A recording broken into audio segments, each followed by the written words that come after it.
তাই পশ্চিমবঙ্গের যাবতীয় বিষয়বস্তু আমরা পরপর কয়েকটি ক্লাসের মাধ্যমে বিস্তারিত আলোচনা করব। তবে আজকে আমরা প্রথমে দেখব পশ্চিমবঙ্গের অবস্থান, অর্থাৎ ভারতের সাপেক্ষে পশ্চিমবঙ্গ কোথায় অবস্থান করেছে। আমরা যদি ভারতের মানচিত্র লক্ষ্য করি তাহলে দেখব ভারতের পূর্ব দিকে এই পশ্চিমবঙ্গ নামক রাজ্যটি অবস্থান করেছে। আর ভারতের পূর্ব দিকে অবস্থিত হওয়া সত্ত্বেও এর নাম হয়েছে পশ্চিমবঙ্গ। এর একটি কারণ রয়েছে, যেমন 1947 সালের আগে যখন অখণ্ড ভারতবর্ষ ছিল, তৎকালীন সময়ে বর্তমান বাংলাদেশ এবং পশ্চিমবঙ্গ একসঙ্গে যুক্ত ছিল। আর এই যুক্ত প্রদেশের নাম ছিল অখণ্ড বাংলা প্রদেশ। কিন্তু 1947 সালে যখন ভারতবর্ষ বিভক্ত হয়, তৎকালীন সময়ে বাংলার পূর্ব দিকের অংশের নাম হয় পূর্ববঙ্গ বা বাংলাদেশ, যেটা পাকিস্তানের সঙ্গে যুক্ত হয়, এবং পশ্চিম দিকের অংশের নাম হয় পশ্চিমবঙ্গ, যেটা ভারতবর্ষের সঙ্গে যুক্ত হয়। এই কারণেই ভারতের পূর্ব দিকে অবস্থিত হওয়া সত্ত্বেও এর নাম হয়েছে পশ্চিমবঙ্গ। আর পশ্চিমবঙ্গের অবস্থান যদি আমরা দেখি তাহলে দুই ধরনের অবস্থান পাব। একটা হচ্ছে অক্ষাংশগত অবস্থান, আরেকটি হচ্ছে দ্রাঘিমাগত অবস্থান। যেমন আমরা পশ্চিমবঙ্গের মানচিত্রের লক্ষ্য করলে দেখব পশ্চিমবঙ্গের দক্ষিণ দিকের অক্ষাংশ হচ্ছে 21 ডিগ্রি 30 মিনিট উত্তর। তাহলে পশ্চিমবঙ্গের দক্ষিণের অক্ষাংশ কত? 21 ডিগ্রি 30 মিনিট উত্তর। এবং পশ্চিমবঙ্গের উত্তরাংশের অক্ষাংশ হচ্ছে 27 ডিগ্রি 10 মিনিট উত্তর। অর্থাৎ পশ্চিমবঙ্গের অক্ষাংশগত অবস্থান 21 ডিগ্রি 30 মিনিট উত্তর থেকে 27 ডিগ্রি 10 মিনিট উত্তর। তাহলে দুটোই উত্তর হয়েছে কেন? কারণ ভারতবর্ষ তথা পশ্চিমবঙ্গ উত্তর গোলার্ধে অবস্থিত। এই কারণেই 21 ডিগ্রি 30 মিনিট উত্তর থেকে 27 ডিগ্রি 10 মিনিট উত্তর অক্ষাংশের মধ্যবর্তী স্থানে এই পশ্চিমবঙ্গ নামক রাজ্যটি অবস্থান করেছে। আবার যদি আমরা দ্রাঘিমাংশ দেখি বা দ্রাঘিমাগতভাবে অবস্থান দেখি তাহলে দেখব পশ্চিমবঙ্গের পশ্চিম দিকের দ্রাঘিমা 85 ডিগ্রি 50 মিনিট পূর্ব, এবং পশ্চিমবঙ্গের পূর্বতম স্থানের দ্রাঘিমা 89 ডিগ্রি 53 মিনিট পূর্ব। তাহলে পশ্চিমবঙ্গের দ্রাঘিমাগত বিস্তার কত রয়েছে? 85 ডিগ্রি 50 মিনিট পূর্ব থেকে 89 ডিগ্রি 53 মিনিট পূর্ব। তাহলে দুটো অংশই পূর্ব কেন, অর্থাৎ দুটো অক্ষাংশই পূর্ব কেন? এর কারণ হচ্ছে ভারত তথা পশ্চিমবঙ্গ দ্রাঘিমাংশ হিসাবে পূর্ব গোলার্ধে অবস্থিত। এই কারণে 85 ডিগ্রি 50 মিনিট পূর্ব থেকে 89 ডিগ্রি 53 মিনিট পূর্বে বা এর মধ্যবর্তী স্থানে পশ্চিমবঙ্গ নামক রাজ্যটি অবস্থান করেছে। তাহলে এই হচ্ছে পশ্চিমবঙ্গের অক্ষাংশগত এবং দ্রাঘিমাংশগত অবস্থান। আমরা যদি পশ্চিমবঙ্গের আয়তন দেখি তাহলে দেখব এর আয়তন হচ্ছে 88,752 বর্গ কিলোমিটার। তাহলে পশ্চিমবঙ্গের মোট আয়তন কত? 88,752 বর্গ কিলোমিটার। এবং ভারতের মোট আয়তনের সাপেক্ষে পশ্চিমবঙ্গ 2.7% স্থান অধিকার করে রয়েছে। যেমন ভারতের মোট আয়তন হচ্ছে 32,87,263 বর্গ কিলোমিটার, আর পশ্চিমবঙ্গের আয়তন হচ্ছে 88,752 বর্গ কিলোমিটার। অর্থাৎ ভারতের মোট আয়তনের সাপেক্ষে পশ্চিমবঙ্গ 2.7% স্থান অধিকার করে অবস্থান করেছে। আবার রাজ্যভিত্তিক আয়তন যদি আমরা দেখি তাহলে দেখব আয়তনের বিচারে পশ্চিমবঙ্গ ভারতের 28টি রাজ্যের মধ্যে 13তম রয়েছে। তাহলে ভারতের 28টি রাজ্যের মধ্যে 13তম বৃহত্তম রাজ্য হচ্ছে পশ্চিমবঙ্গ। কততম? 13তম। তাহলে এই হচ্ছে পশ্চিমবঙ্গের অক্ষাংশ দ্রাঘিমাংশগত অবস্থান এবং এর আয়তন। আমরা যদি আরও একটু লক্ষ্য করি তাহলে দেখব পশ্চিমবঙ্গের প্রায় মাঝ বরাবর অঞ্চল দিয়ে 23.5 ডিগ্রি উত্তর অক্ষরেখা গেছে। কি গেছে? 23.5 ডিগ্রি উত্তর অক্ষাংশ। আর এই 23.5 ডিগ্রি উত্তর অক্ষাংশকেই বলা হয় কর্কট ক্রান্তি রেখা। আর এই কর্কট ক্রান্তি রেখা পশ্চিমবঙ্গের প্রায় মাঝ বরাবর অঞ্চল দিয়ে গেছে।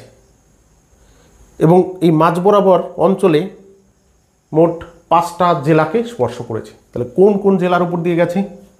পূর্ব দিকে রয়েছে নদিয়া, পূর্ব বর্ধমান, পশ্চিম বর্ধমান, বাঁকুড়া এবং পুরুলিয়া। এই 5টা জেলার উপর দিয়ে কর্কটক্রান্তি রেখাকে কল্পনা করা হয়েছে, অর্থাৎ 33.5 ডিগ্রি কর্কটক্রান্তি রেখা গেছে। তাহলে কি কি আছে? সবার পূর্ব দিকে নদিয়া, তারপরে কি আছে? পূর্ব বর্ধমান, তারপরে কি আছে? পশ্চিম বর্ধমান, বাঁকুড়া এবং সর্বপশ্চিমে পুরুলিয়া। এই 5টা জেলার উপর দিয়ে তোমার কর্কটক্রান্তি রেখা প্রসারিত। পরীক্ষায় অনেক সময় কোশ্চেন আসে, যে কোনো একটা জেলার নাম এবং অন্য 3টে জেলার নাম দিয়ে কোশ্চেন চলে আসে। তাহলে আমাদের প্রত্যেকটা জেলার নামই মনে রাখতে হবে যে কোন কোন জেলার উপর দিয়ে এই কর্কটক্রান্তি রেখা কল্পনা করা হয়েছে। তাহলে আবার বলছি, নদিয়া, পূর্ব বর্ধমান, পশ্চিম বর্ধমান, বাঁকুড়া এবং পুরুলিয়া।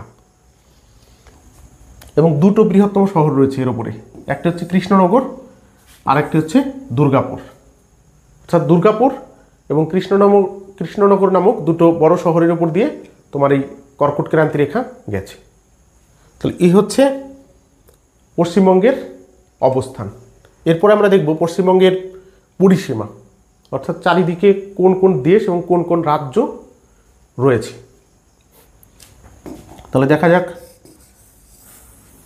কোন রাজ্য রয়েছে। আমরা যদি নিচ থেকে লক্ষ্য করি তাহলে দেখব প্রথমে হচ্ছে উড়িষ্যা, পশ্চিমবঙ্গের সঙ্গে সীমান্ত ভাগাভাগি করে নিয়েছে, অর্থাৎ পশ্চিমবঙ্গের প্রতিবেশী রাষ্ট্র। দ্বিতীয় হচ্ছে ঝাড়খণ্ড, যার সাথে পশ্চিমবঙ্গের সীমান্ত রয়েছে। 3 নম্বর হচ্ছে বিহার, 4 নম্বর হচ্ছে সিকিম, 5 নম্বর হচ্ছে আসাম। তাহলে পশ্চিমবঙ্গের প্রতিবেশী রাজ্যের সংখ্যা হচ্ছে 5টি: উড়িষ্যা, ঝাড়খণ্ড, বিহার, সিকিম এবং আসাম। এই 5টা রাজ্যের সাথে পশ্চিমবঙ্গের সীমান্ত রয়েছে, অর্থাৎ পশ্চিমবঙ্গের প্রতিবেশী রাজ্যের সংখ্যা হচ্ছে 5টা। আর এই প্রতিবেশী 5টা রাজ্যের মধ্যে বৃহত্তম হচ্ছে উড়িষ্যা। পরীক্ষা আসে কোশ্চেন, বিভিন্ন পরীক্ষায় ইতিমধ্যে কোশ্চেন এসেছে যে পশ্চিমবঙ্গের বৃহত্তম প্রতিবেশী রাজ্য কোনটা? আনসার হচ্ছে উড়িষ্যা। আবার পরীক্ষা আসতে পারে পশ্চিমবঙ্গের প্রতিবেশী ক্ষুদ্রতম রাজ্য কোনটা? তাহলে সেক্ষেত্রে হবে সিকিম। তাহলে ক্ষুদ্রতম প্রতিবেশী রাজ্য সিকিম, বৃহত্তম প্রতিবেশী রাজ্য হচ্ছে উড়িষ্যা। আবার আমরা যদি সীমান্ত হিসাবে দেখি, অর্থাৎ প্রতিবেশী রাজ্যগুলোর মধ্যে কার সাথে দীর্ঘতম এবং কার সাথে ক্ষুদ্রতম সীমান্ত রয়েছে, সেটা যদি লক্ষ্য করি তাহলে দেখব ঝাড়খণ্ডের সাথে পশ্চিমবঙ্গের এক দীর্ঘ সীমান্ত রয়েছে, অর্থাৎ সীমান্ত হিসাবে ঝাড়খণ্ড প্রথম। তাহলে পশ্চিমবঙ্গের সাথে কোন প্রতিবেশী রাজ্যের দীর্ঘতম সীমান্ত রয়েছে? ঝাড়খণ্ড রাজ্যের দীর্ঘতম সীমান্ত রয়েছে। এবং ক্ষুদ্রতম সীমান্ত রয়েছে কোন রাজ্যের সাথে? সিকিমের সাথে। তাহলে পশ্চিমবঙ্গের সাথে ক্ষুদ্রতম সীমান্ত রয়েছে সিকিমের সঙ্গে এবং বৃহত্তম সীমান্ত রয়েছে ঝাড়খণ্ডের সঙ্গে। তাহলে এই গেল হচ্ছে পশ্চিমবঙ্গের প্রতিবেশী রাজ্য। এরপরে আমরা দেখব পশ্চিমবঙ্গের প্রতিবেশী দেশ। তাহলে পশ্চিমবঙ্গের সঙ্গে কোন কোন দেশের বা আন্তর্জাতিক সীমান্ত রয়েছে। তাহলে মানচিত্রে দেখা যাক কোন কোন সীমান্ত রয়েছে।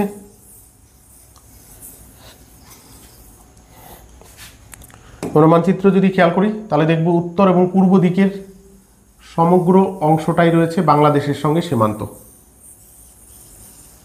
তাহলে 1 নম্বর প্রতিবেশী রাষ্ট্র হচ্ছে বাংলাদেশ এবং উত্তর দিকে 2 নম্বর ভুটান এবং পশ্চিমবঙ্গের উত্তর পশ্চিম দিকে রয়েছে নেপাল। তাহলে আমরা এখানে কি দেখছি? পশ্চিমবঙ্গের 3টে প্রতিবেশী রাষ্ট্র রয়েছে, বাংলাদেশ, ভুটান এবং নেপাল।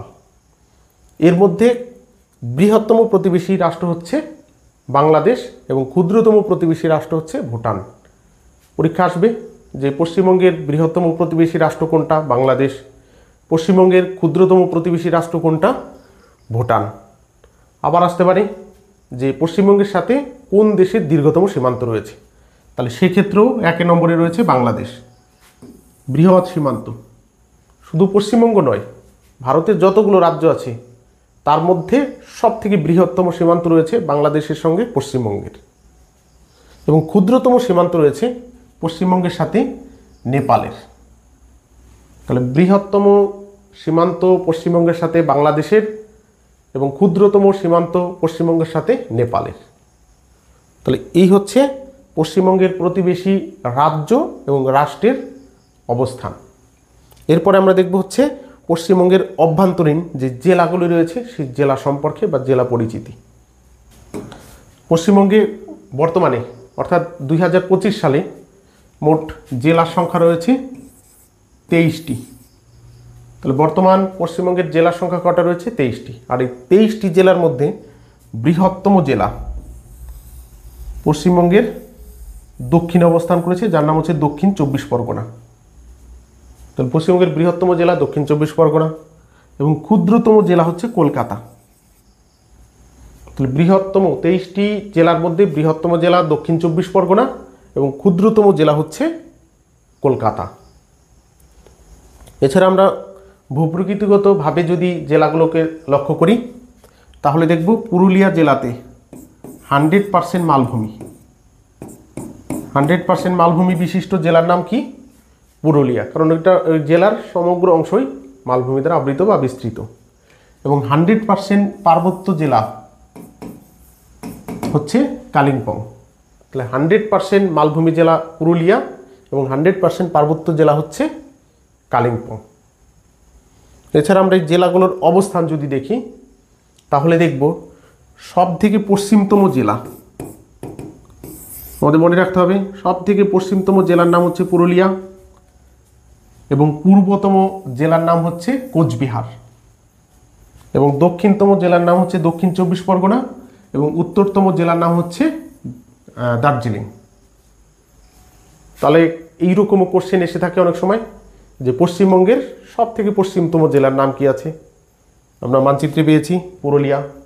পশ্চিমবঙ্গের সব থেকে পূর্বতম জেলার নাম কি আছে? কোচবিহার। পশ্চিমবঙ্গের সব থেকে দক্ষিণতম জেলার নাম কি আছে? দক্ষিণ 24 পরগনা। এবং পশ্চিমবঙ্গের সব থেকে উত্তরতম জেলার নাম হচ্ছে তোমার দার্জিলিং। এছাড়া পশ্চিমবঙ্গের এই 23টি জেলার মধ্যে সব থেকে সংকীর্ণ জেলা, তার নাম হচ্ছে উত্তর দিনাজপুর। সব থেকে সংকীর্ণ মানে খুবই কম চওড়া, দৈর্ঘ্য বেশি হলেও চওড়া কম। এখানে একটি বিশেষ অঞ্চল রয়েছে, যে অঞ্চলটির নাম হচ্ছে মহানন্দা করিডর বা চিকেন নেক। তাহলে এই অঞ্চলটার প্রকৃত নাম কি আছে? প্রকৃত নাম হচ্ছে চোপড়া। চোপড়া নামক স্থানটি উত্তর দিনাজপুরের উত্তরাংশ। এর ব্যাস হচ্ছে 9 কিলোমিটার মাত্র। তার মানে হচ্ছে এই অঞ্চলটা অর্থাৎ উত্তর দিনাজপুরের উত্তরাংশের চওড়া হচ্ছে 9 কিলোমিটার অর্থাৎ সংকীর্ণ। আর এই 9 কিলোমিটার চওড়া বিশিষ্ট চোপড়াকে বলা হয় চিকেন নেক। কি বলা হয়? চিকেন নেক, অথবা একে আরো আলাদা নামে ডাকা হয়, তার নাম হচ্ছে মহানন্দা করিডর। মহানন্দা করিডর বা শিলিগুড়ি করিডর। তাহলে মহানন্দা করিডর বা শিলিগুড়ি করিডর কোন রাজ্যের অংশ? উত্তর দিনাজপুরের অংশ। উত্তর দিনাজপুরের সেই জায়গাটার প্রকৃত নাম কি? চোপড়া। তার প্রস্থ কত? 9 কিলোমিটার। তাহলে 9 কিলোমিটার প্রস্থ বিশিষ্ট চোপড়াকেই চিকেন নেক বা মহানন্দা করিডর বা শিলিগুড়ি করিডর হিসাবে ডাকা হয়ে থাকে। এবং আন্তর্জাতিক দৃষ্টিভঙ্গিতে আমাদের এই চিকেন নেক খুবই গুরুত্বপূর্ণ। এই কারণে এই অঞ্চলে টাইট সিকিউরিটি ব্যবস্থা রয়েছে। তাহলে এই হচ্ছে পশ্চিমবঙ্গের বিভিন্ন অংশের পরিচিতি, অর্থাৎ পশ্চিমবঙ্গের আয়তন, অবস্থান, প্রতিবেশী রাষ্ট্র, প্রতিবেশী রাজ্য ইত্যাদি সম্পর্কে প্রাথমিক ধারণা। এর পরবর্তী ক্লাসে আমরা পশ্চিমবঙ্গের পুনর্গঠন অর্থাৎ পশ্চিমবঙ্গের সাথে কখন কোন অংশ যুক্ত হয়েছে সে সম্পর্কে আলোচনা করব। ক্লাস এখানেই শেষ করা হচ্ছে। সবাইকে ধন্যবাদ।